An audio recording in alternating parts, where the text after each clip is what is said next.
So makikita mo naman imagine mo ang mga kinulong nila ang mataas doon sa Senate list, no? Perfect example diyan si Mike Defensor. Nagulat ako doon sa numbers niya. Anong ibig sabihin no na ang tao pinaniniwalaan nila yung kritiko? Nako, matindi ho ito mga kababayan. Balita ko, pinagkaguluhan daw ho itong si Vice President Sara Duterte dyan sa Inglaterra. Pambihira, bumisita ho ng London itong si VP Sara. Talagang dinumog siya ng ating mga kababayan do. Kaya para dito kay Auntie Claire. Ha? Auntie Claire, saka mo na kami yabangan pagka yung tipong dinudumog kayo ng ganito ng mga tao. Hindi yung dinudumog para murahin ha. Iba yun. Iba yun. Iba yun yung tipong hinahabol-habol ka pa tapos ikaw tatakbo ka sa pulis. Iba yun. Okay? Ito si VP Sara, ika nga sinisecure siya ng mga pulis para hindi siya, hindi siya maipit sa mga tao kasi ang daming gusto magpa-picture sa kanya. Hindi yung ang daming gustong mangurot sa kanya, yung gustong gawin sa iyo sa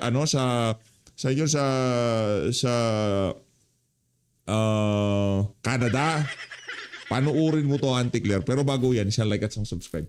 Masaya na ho tayo dyan at sa mga gusto sumali sa ating community, yung join button nandiyan lang ho sa baba. Ito, panuorin ho natin ang pagdating ni VP Sara dyan sa venue na kung saan. Hindi ko alam, venue ba to o naisipan lang tumawid sa kalsada ni VP Sara tapos nung naispatan siya, pinagkaguluhan na siya. Ano lang naman ho ito, kumbaga normal scenery ho ito pagdating sa mga Duterte. Normal scenery ito, panahon ni Tatay Digong, kay VP Sara, lagi naman hong ganito ang suma pagka nagpapakita sila sa publiko. Okay? Oh. Grabe naman, grabe naman. Paano nyo tatalunin to? Sige nga. Oh. Paano nyo tatalunin to? Auntie Claire. Oh. Paano? Oh. Ginawan na nga ng kanta. Pambihira. Paano tatalunin to? Sinasabi ko sa inyo eh.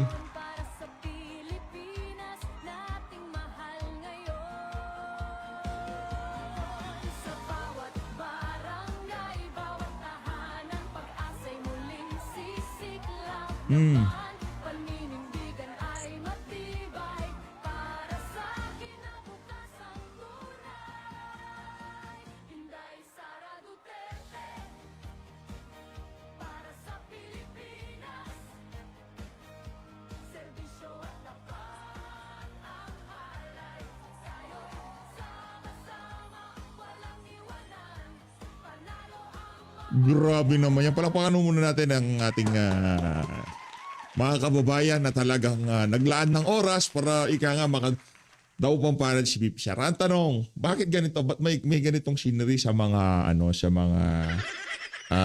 kababayan natin sa iba't ibang bansa?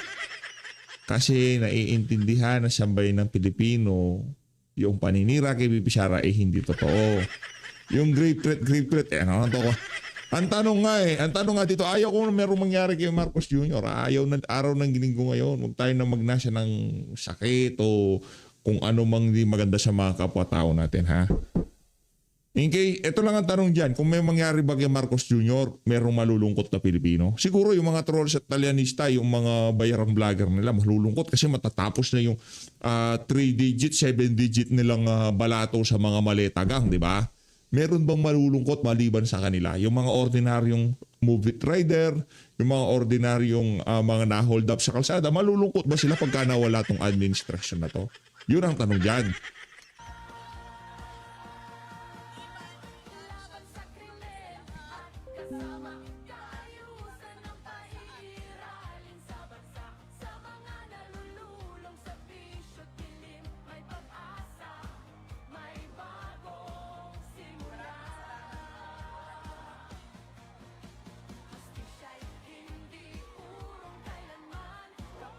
Grabe naman yan.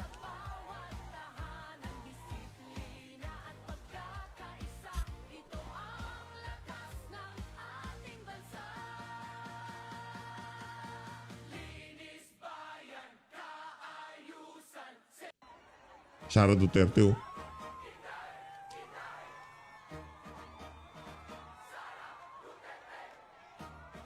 Grabe naman yan. Ito na, rekta na ho tayo sa speech nitong si VP Sara. Game!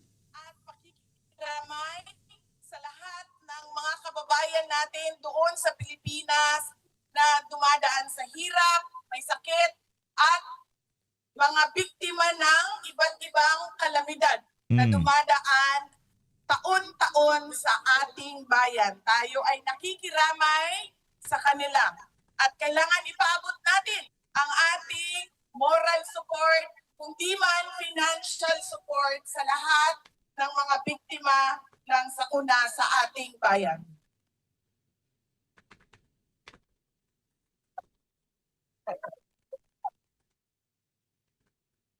Maraming salamat, ma'am. Mahal ko din kayo.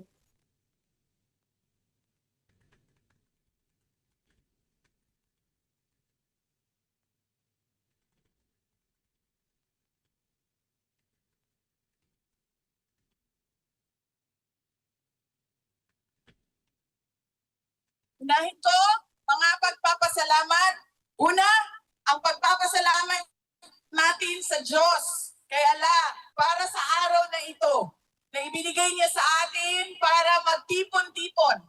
Malayo man tayo sa ating bayan. Ang iba sa atin hindi na nakauwi ng Pilipinas. Pero binigay niya sa atin ngayon ang araw na ito para ang mga Pilipino magsama-sama at ipakita natin ang ating galit sa nangyayari sa ating bayan ngayon.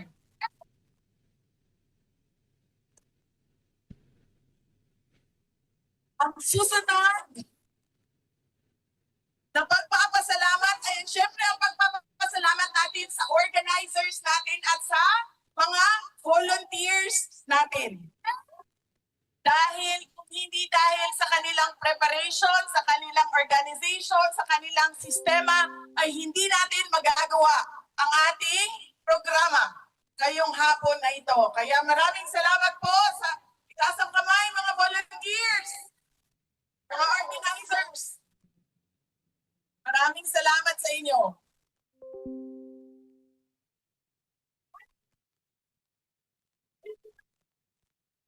Lahat kayo mga kababayan. Lahat tayo di nakatanggap ng maleta.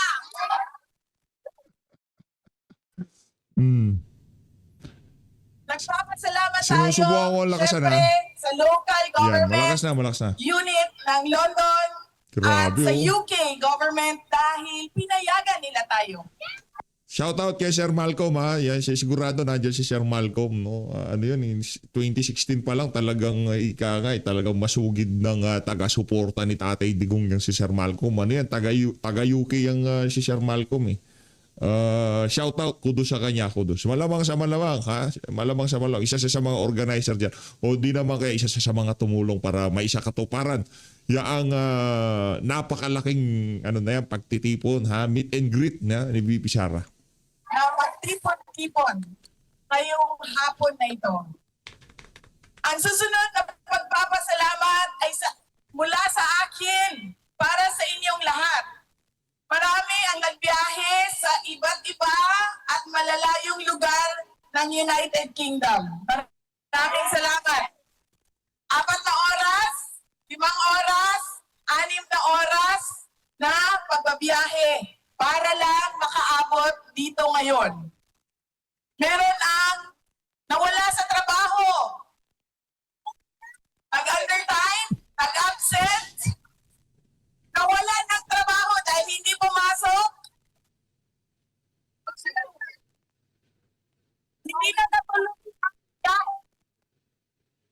hindi na natuloy ang lakad dahil ibinigay ninyo ang oras ninyo para sa ating pagtitipon ngayong araw na ito. Maraming salamat sa inyong lahat.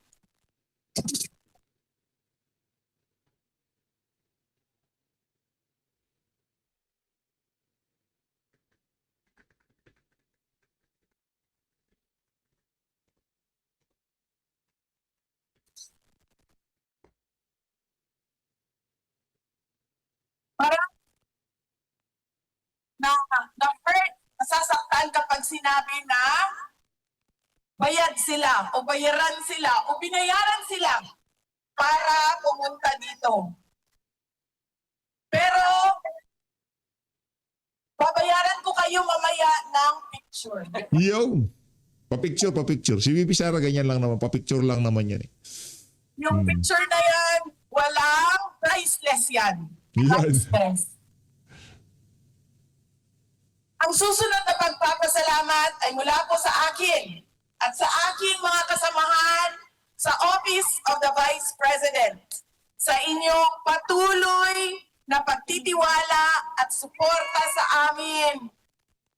Kahit na hirap yung opisina namin at maraming batikos at paninira sa OVP. Mula sa aming lahat, maraming salamat sa inyo mga kababayan namin.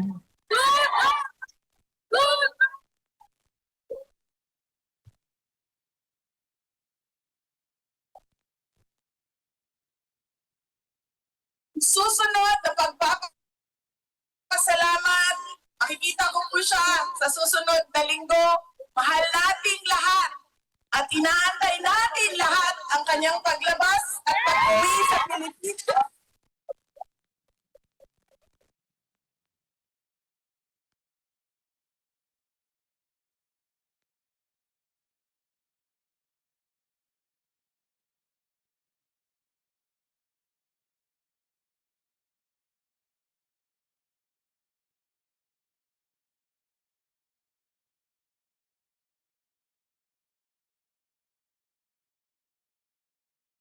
Ang kinita ng gobyerno sa sarili niyang bayan.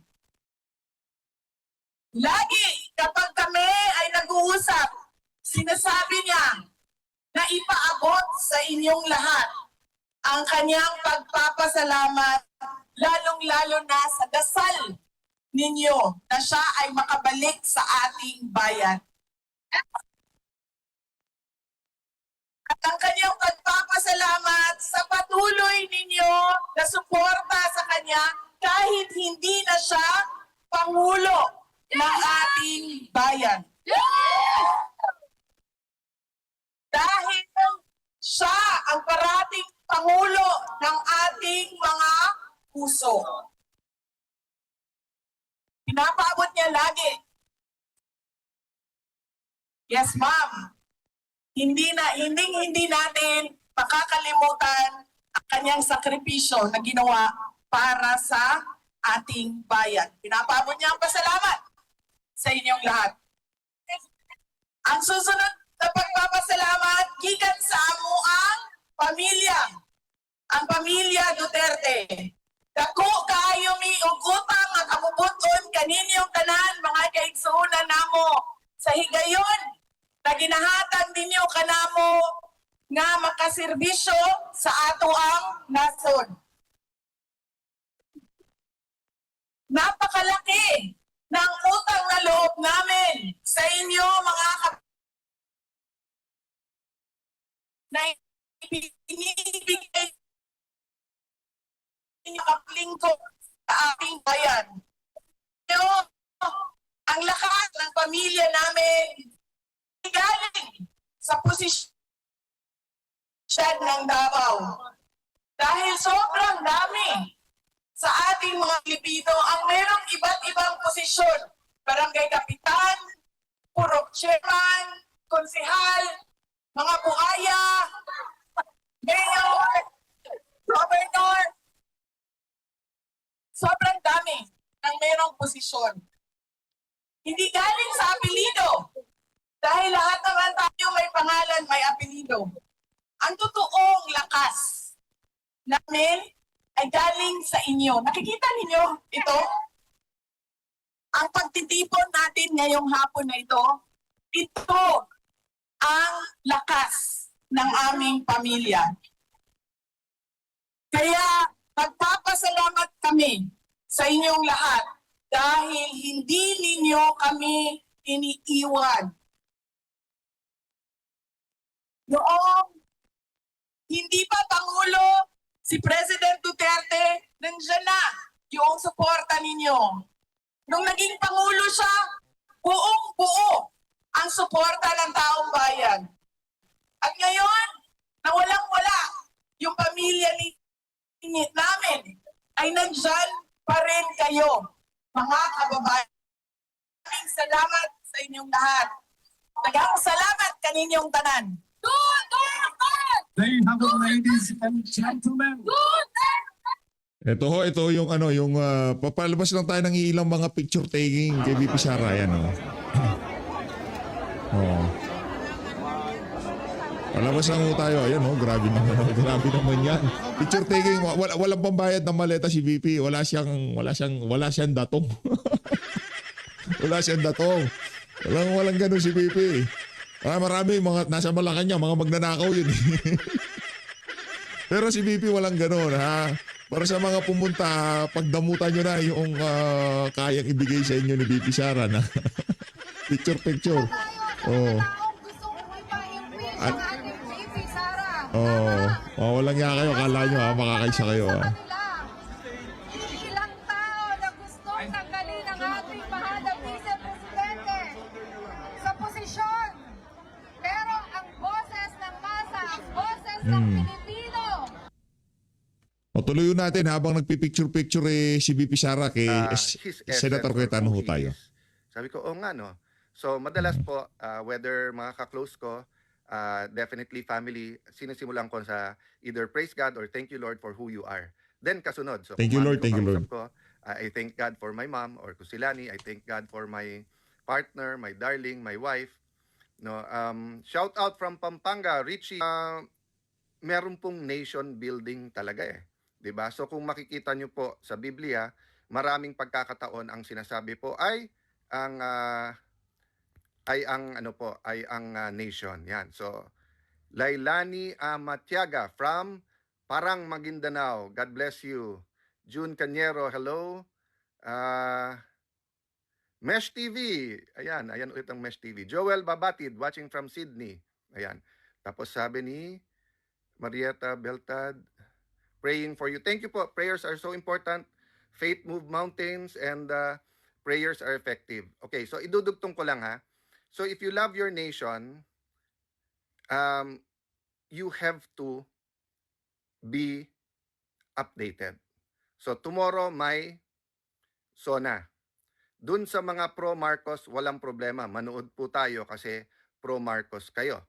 Dun sa anti-Marcos, manood pa rin po tayo. Bakit? Kasi siya po ang ating Pangulo. Isa lang ang ating Pangulo. State of the nation, ibig sabihin po, ano kalagayan ng ating bansa. Kailangan parati po may starting point tayo. Diba? So pag sinabi ko sa inyo na, kanina po sa isang chat group lang namin, pinost nila ni, hindi ko pa natatanong sa kanya sinong gumawa, pero napakagandang analysis tungkol sa Pax Silica. At ito po ay yung gagawin po sa Clark. At ito ano po, wala niyang sinabi kung pro or con, basta't nilagay niya lang lahat. So ang starting point is to know, and then knowledge, tapos wisdom and understanding. Or yung iba, knowledge, tapos understanding, wisdom. Ang point, hindi mo pwedeng sabihin mahal mo yung barangay, pero wala kang alam sa barangay mo. Mahal mo homeowners association, pero hindi mo alam sino kapitbahay, sinong pangulo nun, ano yung issues, di ba? Hindi mo pwedeng sabihin mahal mo yung alma mater mo, pero hindi mo sinusundan yung nangyayari sa iyong school. So ganun din sa ating bayan. It is frustrating. And it can get frustrating, but we cannot give up. Alam niyo po, pag kumakanta tayo ng Lupang Hinirang, yung ating national anthem, nakita niyo yung dulo? Di ba? Yung sinasabi natin na handa tayong mamatay para sa ating bansa. I've been reflecting on that kasi since May 11, when we took over, alam kong I could face, aminin ko na sa inyo po, I think I said this na naman before, but my friends knows this. Kasi nung kinonsult ko muna ang ilang taong close sa akin at kasama po ang dating Senate President Chis Escudero, I really told them that I know na pwedeng ang kasunod nito kaso, yung kuyog, expected yon kasi sa Senate naman, most of the time naman nagkakadebate kami. Tayo na kasi kayo, Sen. Botohan na sa impeachment para matapos na. Sayang yung pera dyan eh. Di ba? 25 million per day. Di ba? Sayang yung pera. Pero may sanity, no? Ibig sabihin, hindi patayan yung objective o kulungan. But that's another matter. Ang point ko, I know kukuyugin, I expected kulungan na pwedeng umabot sa I expected kaso na pwedeng umabot sa kulong because nga may threat na at that time na ikulong si Senator Jingo para hindi isunod. 'Di ba? May kaso na rin against the Villars, and then because napaka idealistic at napaka articulate ng anak ni Senator Loren Legarda, si Leandro. So I knew there are threats against everyone. Thank you, Dingle Marie. Mateo 6:33. Sige, puntahan ko mamaya. Okay. Seek first his kingdom and righteousness, and everything shall be added upon to us. That's always a good reminder na unahin natin ang righteousness at kingdom ng Panginoon, at yung iba nating kailangan, kalayaan, pagkain, pangmatrikula, ay mapupunta sa atin. So nung nangyari po yon, I expected na.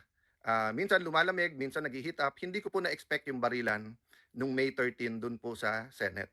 So nung nangyari yon, tapos nung nakita ko yung reaction ng gobyerno, lalo ng NBI na para bang wala lang, they had to do it, parang hindi Senado yon, I realized na assassination or aksidente, patayan na aksidente could be there, di ba? That's why pagka mas sane o nakapagkwentuhan na ako sa ibang mga senador na nasa majority, tinatanong ko rin sila, kung mga anak nyo nandun, kung asawa nyo nandun, ano mararamdaman ninyo?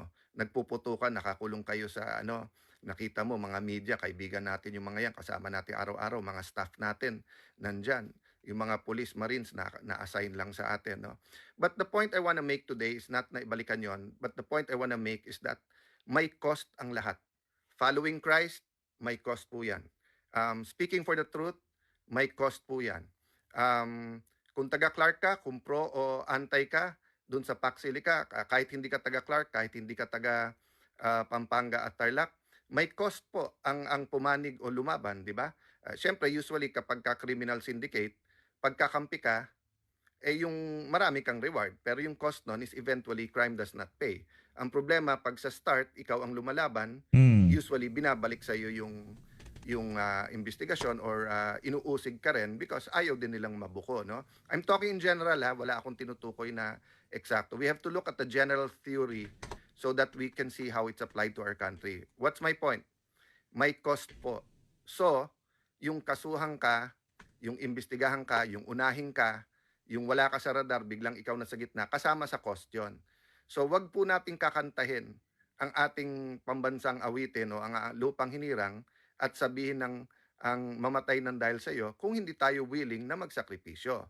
But actually, ang hinihingi naman ng ating bansa, extreme na yun yung mamatay na dahil sa iyo because that is in extreme situations. For example, ang ating Coast Guard at military, ang ating mga police, they live that daily, yung mamatay ng dahil sa iyo. But for ordinary citizens, yung sumunod lang tayo sa batas, 'di ba? Yung price we pay if we criticize, 'di ba?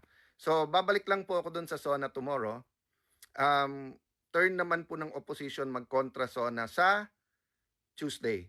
So after the SONA tomorrow, send comments. I'll try to have a short vlog para kung anong gusto nyo isama sa kontra SONA. But give me your honest assessment. Don't look at the messenger, look at the message. So don't look at President, if we look at President Marcos, yung mga pro, yung mga Marcos na rin or Marcos pa rin, magiging positive. Yung mga ayaw sa kanya, negative. Let's look at his message tomorrow and saan nag-agree at saan hindi nag-agree. Ano sabi ni... May nakita ko doon tungkol sa mustache. Maris, ayan. Marie Chris Fahilan from Batangas City. Eloisa Yu. Archie Gumalo. Nestor Asconda. Cyrus Manipol Jr. Sidra Rasvier. BC Dohora. Ang ingay. Maingay dyan. Maingay dito. Maingay ba to? So, Renato Acuna. Dak ka ng dak. Okay.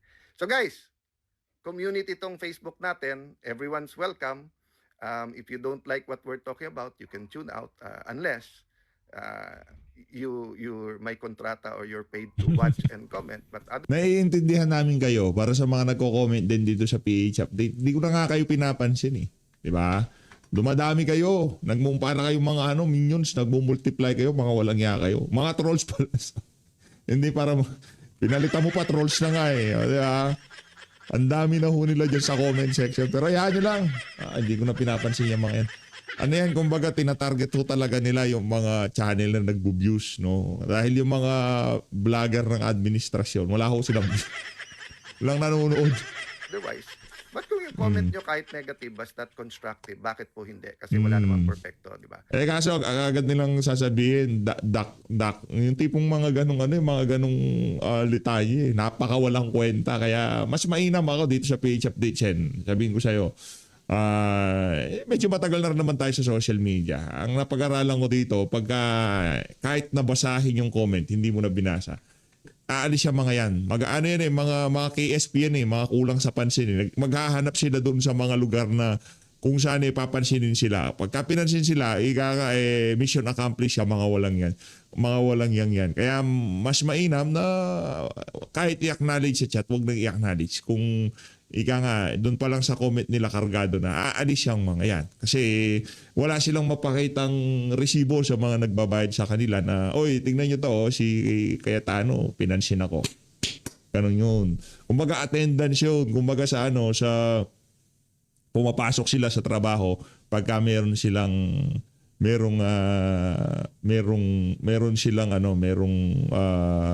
nag-acknowledge sa kanila sa mga comment nila. Ganun Danny yun. Cali, Darlene Serrano, hindi po ako nagpapatay ng comment section kasi tingin ko parating importante yung feedback. At kaya nga minsan, mas gusto ko yung format na ganito na hawak ko lang yung cellphone. Pasensya po kayo, wala pala akong mic today. Yung mga ibang purist o mga kababayan natin na minsan nakikinig kahit maingay, halimbawa na sa mga bus o jeep.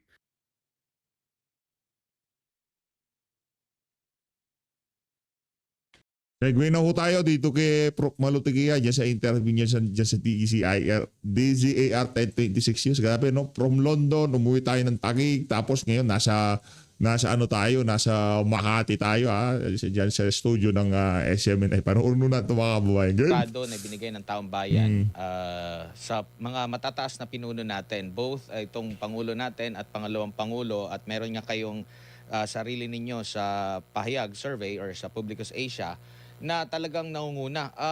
2023, nung hindi na sila magkasundo, kung di ako nagkakamali, hanggang sa kasalukuyan, dami ng mga alegasyon, daming banat sa pangalawang Pangulo, pati nga yung pag-travel niya, sinasabi ng betrayal of public trust. Parang ginagawa na nila ang Vice Presidente na Pangulo na grabe talaga yung trabaho niya. No? Alam naman natin na trabaho ng OVP, limitado lang din yung mga programa. Mga 5 programa lang ata yung kanyang budget for the whole year. Wala na siya sa kabinete. Pero parang lagi pa rin siyang hinahanap na hindi pa siya presidente, ha? At mas makapangyarihan, mas malawak ang power ng presidente kaysa sa VP. Dami ng pinupukol ng mga allegation laban sa kanya. Pero nananatiling mataas pa rin hanggang sa kasalukuyan na nasa impeachment trial na po ang pangalawang Pangulo, Prof. Alam mo, Admar, ako nagulat doon kasi kung titingnan mo yung from survey to survey, nagpla-plateau na si BP.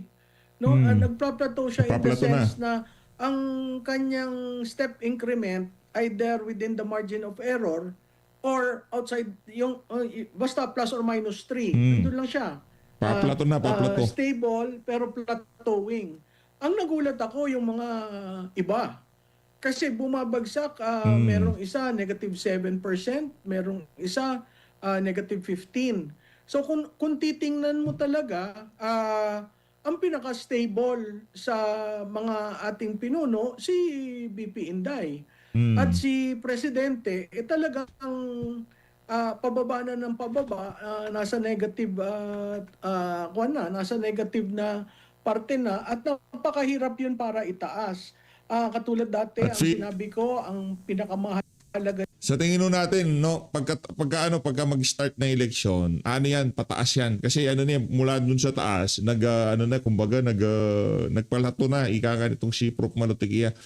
Pag start na yung eleksyon, sigurado lilipad ho yan pabalik. Pabalik ko doon sa pinanggalingan niya na 80% na, no? Net satisfaction rating. Babalik ko yan, mga kababayan. Ngayon kasi walang humpay yung paninira . Di ba? Kaliwat kanan, daang milyon ang pinapakawalan ng administrasyon na to. Hindi lang ho sa mainstream media, daang milyon yan. Mula sa mainstream media, papunta sa mga bayarang talyanista at ensaymada vlogger. Ganun ho katindi yan, mga kababayan. Diyan ang trust o tiwala sa leader. Yung approval kasi based dun sa ginawa o hindi ginawa, pinaasa lamang ang public, kaya ang approval ganyan.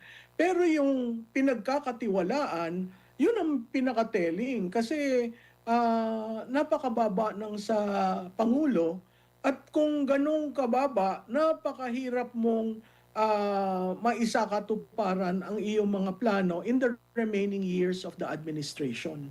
Wala na ang taong bayan sa kanya. That's the takeaway from those numbers. At kung may i-endorso siya, may hatak ba o baka bababa pa? Walang endorsement value si Presidente with those results, Hindi lang naman kami ang ganon. Pag tiningnan mo kasi, yung iba kasi na nag-negative sila. Hindi ini-interpret ng pahayag yon. Dinagay lang namin, ito ang approval, ito ang disapproval. Hindi namin kinukuha yung net. Pero may nakita ako nag-i-interpret tapos pinagsama-sama yung tatlo. Pag tiningnan mo yung tatlong surveys, titingnan mo yung trend, yung pattern. Hindi pare-pareho kami ng methodology, hindi pare-pareho ng framing ng question, pero yung resulta, makikita mo halos nagbababa. Kaya napakahirap na sabihin mo na mali yung isa o mali yung dalawa o merong binabatayan o that we are leaning to a certain personality. Hindi ganon. Kailangan mong tingnan yung kabuuan ng survey para mo makita ano ba ang issues ng mga tao, ano ba ang approval niya, ano ba yung hindi nagawa, ano yung approval niya, ano yung gusto ng tao sa mga ginawa niya. Makikita mo paliit ng paliit yan. Pero in fairness siya, hindi naman siya meron din naman nagustuhan ng mga tao sa ginawa nitong si Marcos Jr. Especially yung mga adik. Di ba? Yung mga adik, talagang gusto nila itong paglaganap ng illegal droga ngayon sa ating bansa. Di ba? Yan talaga yung legasiya ni Marcos Jr. Muling nanumbalik ang droga sa karsada. Yan yung legasiya ni Marcos Jr. Which means the approval is really down and wala na ang taong bayan. So kung wala ang taong bayan, yung endorsement, napakahirap mong gamitin para sa susunod. At most, siguro, papagamit mo yung makinarya, pero yung, kumbaga nasa level na siya na pababa na mas worse kisa kay GMA. Ako po. Ma'am, bago ang Worse kay Duterte GMA? administration dilawan, Opo, grabe naman natalo yan. ng husto nung during Duterte administration, nahirapan na to the point na galing sa yellow, ayaw na nila mag-yellow, gusto nila pink. Nagpalit na sila ng kulay, pero natandaan pa rin ng taong bayan kung sino itong mga pink. Lumaban sa unit team, which is alam naman natin na talagang dahil pa rin sa mga Duterte, nahirapan na pumosisyon itong yellow. Now ngayon, nagkaroon ng palitan ang unit team. Mula sa Marcos to Duterte, naging Marcos to Dilawan ba ngayon? So nakikita nyo pa rin na hindi pa rin makikinabang. Halimbawa, kasi stable na nga itong si VP Sara, no? Ang mga Duterte, stable na. At yung kay BBM, wala nang dating. Nakipag-alyansa ba o nakipag-kasama? Nakita naman natin ngayon na sila yung nagkakasundo. So hindi pa rin mapapakinabangan ng mga dilaw o ng iba pang political party itong kasalukuyang administrasyon na itatapat kay VP Sara?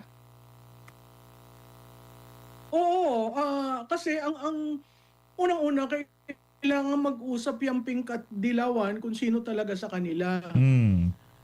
Kasi hanggang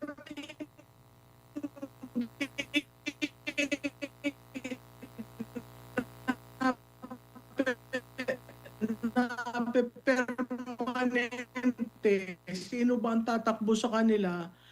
Yung simply because Yan ang impact ng survey na yan, shows walang traction. Wala silang base, yung tinatawag na measured support. Wala silang base na panghahawakan mo kung ano man ang mangyari. So, ang lalabas niyan, parang noong 2025 rin, merong in-endorse, hindi sinunod ng mga tao, nandyan ang makinarya ng gobyerno, lahat ng mga projects, etc., hindi rin binoto ng taong bayan. So makikita mo naman imagine mo ang mga kinulong nila ang mataas doon sa Senate list, no? Perfect example dyan si Mike Defensor, na nagulat ako doon sa numbers niya.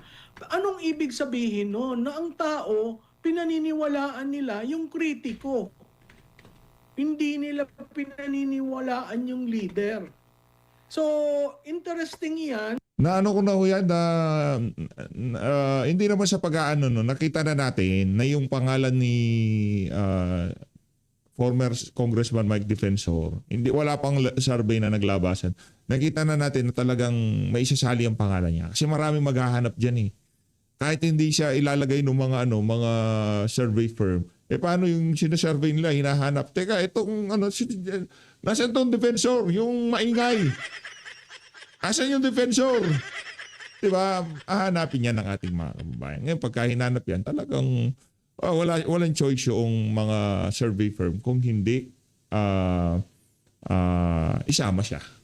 At ako, nakakasigurado ako dito, diba, dati pag kinakampanya na natin si Mike Defensor, bago pa naglabasan yung mga survey na yan, isa talaga siya sa mga pinupustura natin sa 2028. Bakit? Una sa lahat, wala siyang pakialam. I don't care siya, I don't care, di ba? Gawin nyo na gusto nyo gawin, sabihin nyo na gusto nyo sabihin, basta ako gagawin ko yun tama para sa sambayan ng Pilipino. Dahil dyan, talaga susuportahan na natin yan. Ano yan, kumbaga, isa yan sa mga kandidato natin sa 2028. Maliban kay Senator Robin Padilla ay magba-vice president yun eh. Di ba? Kaya hindi ko na siya sinasali kasi vice president ngayon. Kay Senator Alan Peter Cayetano, Mike Defensor, Sen Marcoleta, matagal pa yan. Matatapos yung termino niya. Tapos basta lahat ng re-electionist nating mga kaalyado, 110% suportado na natin yan. Automatic na yan. Wala nang dyan. Wala nang tanong-tanong dyan. Basta yung mga kaalyado natin. Senator Bato de la Rosa. Yung mga kaalyado natin, kilala nyo naman yung mga yan. Tapos maglalagay tayo. Rowena Guanzon, at Vic Rodriguez, Mike Defensor. Nandyan nakalatag sila dyan. Pero nakikipaglaban. Diba? Nakikibaka para sa kapakanan ng sambayanan. Kaya para dito kay Sen Mike. Tawag ko na nga dyan Sen Mike. Hindi ko alam kung ano ba gusto niya tawag ko sa kanya? Sen Mike o kung Mike? Sen Mike na. Magsisenador yan. 110%. Wala pang survey na naglaba. Alam yan ang mga datihan dito sa page. Wala pang tawag ko na dyan Sen Mike. Magsisenador talaga yun. Sa pagbubuo medyo medyo at saka ng Yellow Coalition, kung paano sila gate, I don't see anyone ngayon, kung siya ay makonvict, imaginein mo, Admar, yung almost 60%. Kanino yan mapupunta? So practically, ang ginagawa nitong administration na ito is sinosolidify ang Duterte, may base, no? 30 to 35, tapos lumalaki. Nagulat ako dun sa dalawang demographics. Yung ABC, which are yung may kaya, middle class, nakapag-aral, at saka yung Balance Luzon. Nagulat ako doon sa demographics na yon kasi dati hindi naman yan demographics associated to the Duterte brand. So merong unti-unting nagsasabi na, ay gusto ko ito, dito ako. Ang danger nun, pag pumalo yan ng 60%, na-convict siya, saan pupunta yung 60%? Napakalaking endorsement value yan kay Vice President Inday Sara. So, sana naiintindihan ng palasyo kung sino may yung kumukumpas na parang catch-22 sila. dyan sa panagagawa nila.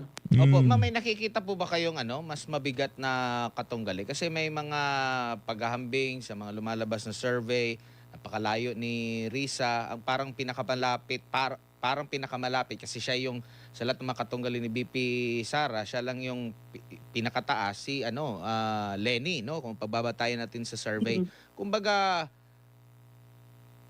walang kayang maitapat sa kanya hanggang sa kasalukuyan kahit na itong mga batos ni PBBM sa kanyang gabinete. Lumalabas, nakita mo dyan sa mga pangalan, wala na dyan yung dating kabinete, present cabinet pa rin, pero nag-aambisyon magpresidente. So, I guess he has given up. So, makikita mo dyan sa numerong yan na wala akong nakikitang pwedeng itapat. Ngayon, ang makinarya nasa administrasyon, ang COMELEC, ang pondo, paano mo yan ngayon Grabe no, pagka natapos pala tong administrasyon na to, ang daming magiging problema nitong si Ping Lacson. Kulong si Lacson, sigurado ako diyan. Kulong si Lacson, pambihira si Ping Lacson. Makukulong si Ping Lacson next administration. At alam na niya yan, tanggap na niya yan na makukulong siya. sasama-samahin para ka makakuha ng isang kandidato na pwede mong palakasin. Tatandaan natin, no, ang ginawa nilang environment is itong impeachment. Hindi yung paglilinis dun sa issue ng flood control.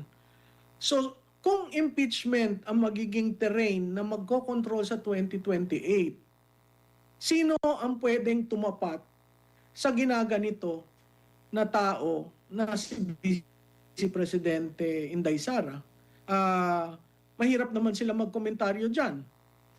So technically, pag tuloy ang impeachments, let's say hanggang December, si Inday Sara lang ang pinag-uusapan. Di ba? At pinag-uusapan rin yung mga forces na nagpipilit i-impeach siya. So, hindi win-win yun sa administrasyon. No? At nakita naman natin na kahit may pondo ka, may makinarya ka, tingnan na lang natin noong 2025. Ilan ang napanalo nila? Kasi yung impact na nanalo yung mga Duterte dahil sa pagpapadala kay Presidente Duterte sa The Hague. So ngayon, meron tayong ilang buwan itong impeachment. Ito ay already on Sara Duterte. So, ilan doon ang kayang tumapat at ilan doon ang kayang tumayo at i-accuse siya na itong mga ito. So mahihirapan dahil gusto nilang i-control yung hanggang dulo. Kung ako naman sa kanila, I will let the people decide and let that be the legacy of this Marcos Jr. Opo. Grabe yun sa 2025, ma'am, kasi yung mga mabibigat na mga pangalan sa, kumbaga, parang nagpahinga lang sa Senado, lalo na yung sa Senado, nagpahinga lang sa Senado, tapos bumalik after 3 years, napakabigat ng pangalan, pero hindi nakaupo, no? Sina Bong Revilla, Pacquiao, at sino pa yung Binay, walang pumalit na Binay. Ayun na nga mga kababayan, dito na natatapusin ang ating reaction video. Maraming salamat sa pag-support sa PH Update. Mag-ingat ho kayong lahat. Mahalin natin ang Pilipinas. Maraming salamat mga kababayan.